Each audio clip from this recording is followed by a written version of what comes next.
Bonjour, je vais vous présenter la nouvelle version d'e-facture, changement de look total. Du coup, je suis sur mon espace Serre France Connect et je vais aller cliquer sur e-facture.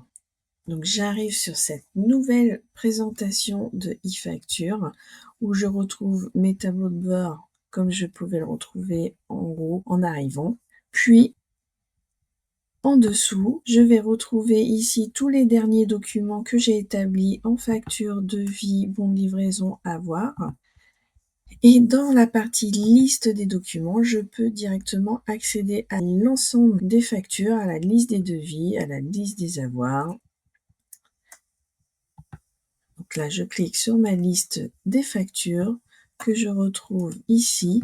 Nous avons toujours nos filtres, soit sur les 6 derniers mois, cette année, les 12 derniers mois, et je peux toujours faire une période personnalisée. Je retrouve l'ensemble de mes factures émises ou l'ensemble des factures en proforma ou en brouillon.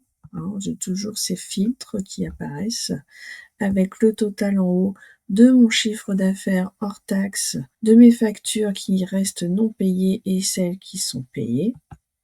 Et du coup, pour revenir sur ma page d'entrée de e-fac, il me suffit ici de cliquer ici sur e-facture.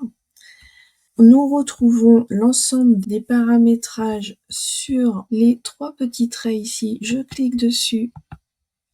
J'ai ma liste déroulante qui apparaît sur ma gauche. Je retrouve du coup dans la partie gestion le paramétrage profil, le paramétrage client, article, mes modèles, le moyen de paiement et l'ensemble des paramétrages ainsi que la taxe maintenant que nous pouvons ajouter sur nos factures. La liste de vos documents, on peut aussi le retrouver ici.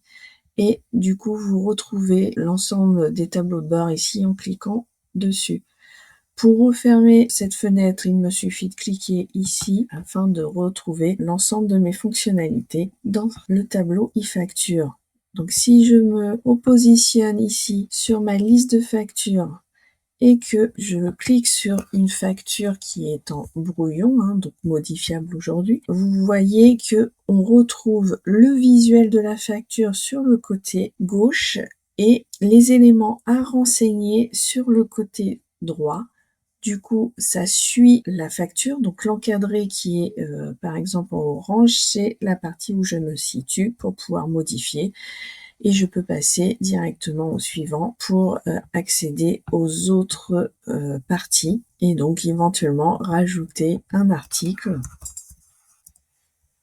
Transfer. Et après, si mon article n'est pas créé et n'existe pas, je pourrais très bien ici directement créer un nouvel article. Donc là, je choisis mon transfert, je valide et du coup, j'ai ajouté directement mon article dans ma facture. Je fais suivant et j'arrive sur la fin de ma facture au niveau des commentaires. Qui est sur le même principe, je peux sélectionner les commentaires qui m'intéressent ou bien sûr ajouter un commentaire. On retrouve bien sûr toutes les fonctionnalités que nous pouvions avoir directement sur le document par les 3 petits points ici. Enregistrer, prévisualiser, émettre en proforma. Et nous avons d'autres actions que nous retrouvons bien sûr en cliquant sur les 3 petits points. Voilà pour cette partie e-facture qui a totalement changé de look.